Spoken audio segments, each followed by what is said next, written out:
Saudara-saudara, dari beberapa informasi pemberitaan yang disampaikan oleh Organisasi Kesehatan Dunia WHO, diyakini bahwa penularan virus ini tetap terjadi melalui droplet.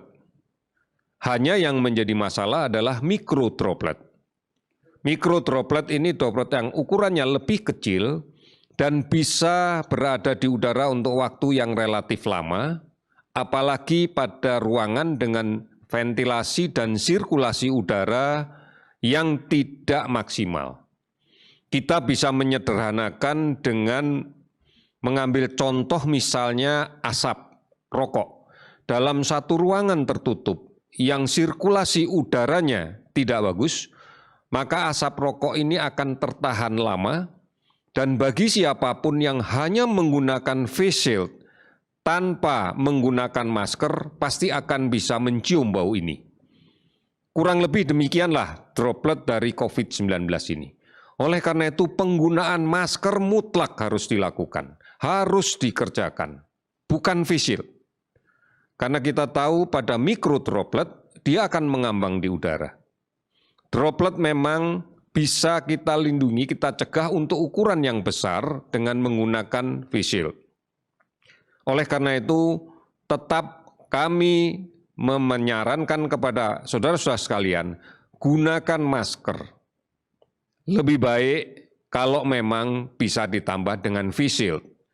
Tetapi menggunakan face shield saja tanpa masker tidak akan memberikan perlindungan yang maksimal. Kemudian yang kedua, perhatikan betul ruang kerja di mana kita mulai aktif. Upayakan bahwa udara tersirkulasi dengan baik.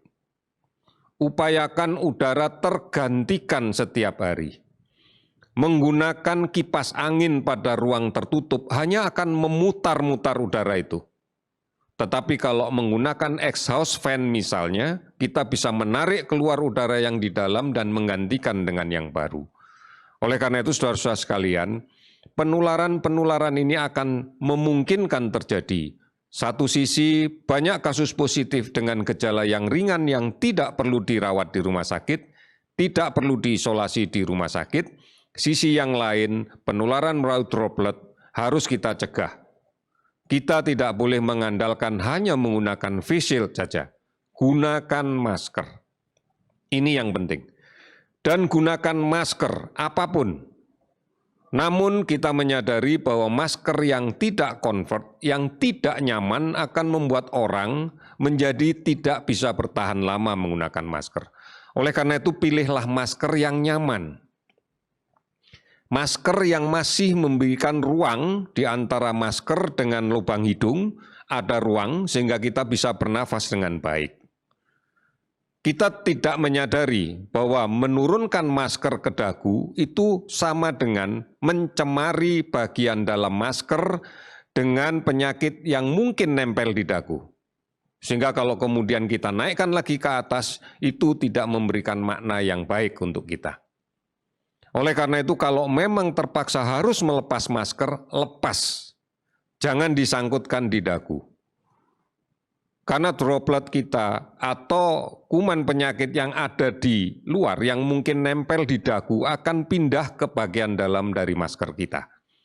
Oleh karena itu sebaiknya kalau memang pada saat akan makan, pada saat akan berbicara di dalam suatu forum, lepas maskernya, bukan diturunkan ke dagu. Setelah selesai, gunakan lagi dengan tetap menjaga bagian dalam masker tetap tidak terpapar benda yang lain.